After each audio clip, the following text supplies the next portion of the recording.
Wow.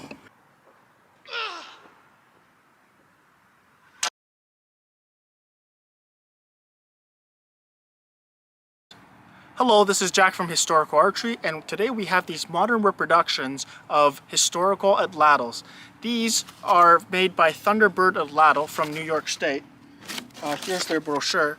Got it from Etsy, and thank you so much for the atlatls. The first one is the more historical design, a more simplified handle, and this one's called the Nanticoke design. Nanticoke.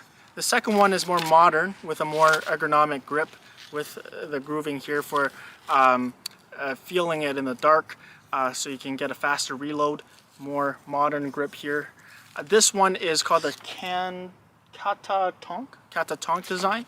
I'm probably mispronouncing these for sure, but they're based on the North American atlatls that were used and documented. And these were not just used by North American natives, but also of people all around the world. You see, atlatls were one of the most important inventions of human history. Some of the earliest ones from the Stone Age allowed us humans to throw roughly double the power compared to just throwing conventionally with a dart. Now you can double it with double the leverage. A fascinating weapon, I think, that is very underrated. So these specific ones are based on the North American natives, and they had a wide variety of designs. Some of them had holes so you can fit your fingers in the holes. Some of them were actually mixed like a melee weapon, much thicker, much larger, and you can even use it as a melee weapon. These are too fragile for that, and they're designed specifically for throwing. There's a wide variety of these, and I just love how simple they are. When it comes to the atlatl, compared to primitive bows, these were much easier to make because with a bow, the bowstring is quite difficult to make. The tillering process of the bow does take a lot more time than something like this, and it does take a lot more skill to make, in my opinion, to tiller a bow, making sure the bow shoots efficiently. It's a lot more work than something like this. But this thing, it's not going to shoot as fast as an arrow. So when it comes to hunting, the arrows, you can much more reliably take down fast-moving game in comparison to this because the dart doesn't move as fast. You're not going to get like 170 FPS with these darts, but still they're fast enough for hunting a lot of types of game. And if you're able to predict where they're going to jump, it's much easier to hunt.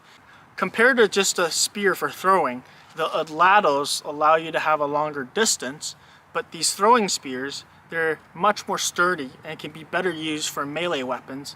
If I'm going to have to take down a large animal, I'd rather have a large spear like this so I can use it in a melee as well. But something like this is quite difficult to use in a melee. It's too flimsy. Sure, you can make the atlatls much larger, but it gets to a point where it's too heavy that you can't throw it, aim it well, because this is already quite heavy. The atlatl positions the dart quite forward, so there's a lot of weight forward.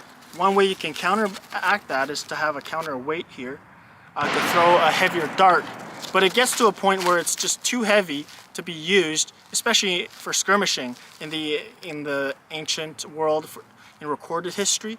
I think that's why you see a lot more skirmishers with non-atlatl type of javelins, because you can skirmish better with these. And with the lighter darts, in terms of antiquity, these lighter darts are quite useless in a melee.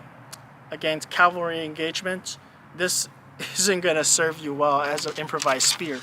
But javelins can actually be used like an improvised spear for self-defense. And another reason is these things are much thinner, much more flimsier, which means they're not as good at penetrating shields. In antiquity, the most common target you're going to hit is their shield. And this is most likely going to snap because of how bendy it is. And it's not as effective. This thing is much thicker, and when it sticks on a shield, it can grip on, and it would be hard to pull out, which is typically used right before a melee engagement. So in that context, range is not that important, but rather making sure the projectile gets stuck in their shield and it's hard for them to pull out for the brief few seconds of a precursor javelin charge. So that's why I think atlatls weren't used much in antiquity, and by the medieval period, there are documentations, for example, of the Swiss arrow, which is basically a medieval equivalent with a string. In the Greek world, you had those straps that allowed you to throw spears further, but they're not as common because these are just extra devices that make skirmishing much more complicated. And this is why I think the atlatl, it was really more of a Stone Age weapon and wasn't really used beyond that time period. By the Bronze Age, at least for the old world, by the Bronze Age and later on, these kind of just fell out of hand because it falls between the bow and the javelin. It's right in between. It doesn't shoot as fast or as far as a bow, an arrow.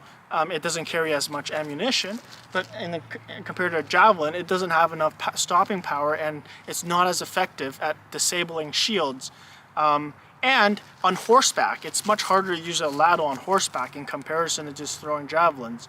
You see Iberian or Numidian javelin on horseback throwing javelins. Well, trying to do that with the atlatl is much harder because of the contact here is quite limited. And if you're in a canter on horseback, it's much harder to throw atlatls on horseback. And that's why I think atlatls kind of fell off. It just didn't have a use. Of course, in the New World, they didn't have cavalry yet, and at this time, there's still a lot of Stone Age weapons being used. So I can see why these were used by the Aztecs, the Mayans, North American natives, South American natives, all kind of native indigenous people of the New World used these weapons in the 15th century, for example. So it's a quite fascinating topic, and I do want to get into the specifics of each types of atlatls in the future, but today's focus is just a brief introduction of the atlatl. And I just think this is a very underappreciated weapon because today we focus so much on bows, we focus so much on guns, of course, swords, but then this thing just kind of fell out of history. Slings are occasionally talked about. These, I don't see so much talk about them anymore, but you really have to thank this. The reason why you're able to watch this video on YouTube right now with your plastic phone is this. This is the reason. You can thank this. It allowed us to advance further in civilization. So that's the fascinating stuff. I got some stone points which I'm gonna start making in the future, but these are modern points. But yeah, I would love to test specifics on the atlatls in the future. But I hope you enjoyed this brief introduction of atlatls, and let's do some throwing. Now keep in mind, I'm a complete noob with throwing atlatls, so don't judge my technique too much. I'm just learning, but it's a lot of fun. Oh, wow. Oh, nice. Target hit. Ah!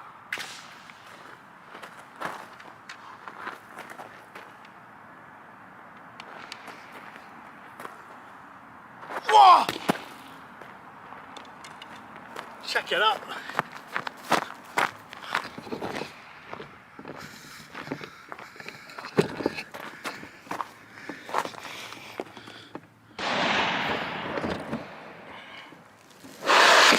Wow. Okay, let's do it. Blue target. Ah! I aimed at the blue foam and I went a lot further. I suck at aiming this thing, but it takes a lot of practice. I should be throwing at closer ranges, but throwing it far is a lot more fun.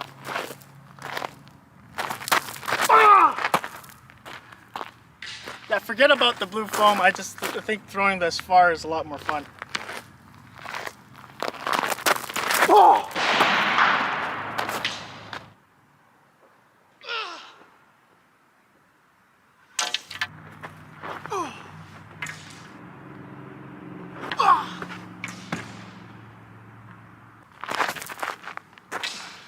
Almost.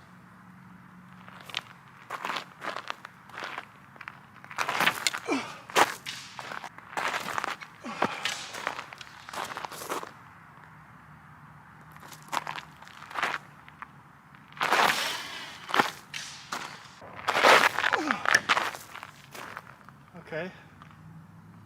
At least I hit the target. Stand. Still have a tendency to hit right. I think a lot more people should try this. Even if you don't hit the target, at least you get to experience what your ancestors did. I'm not hitting the target, but it's a lot of fun. I think I focus too much on power, but it's just a lot of fun venting this. Venting your everyday. Oh. Come on, hit the target just once. I hit always to the right. That was dead center, but I keep hitting high.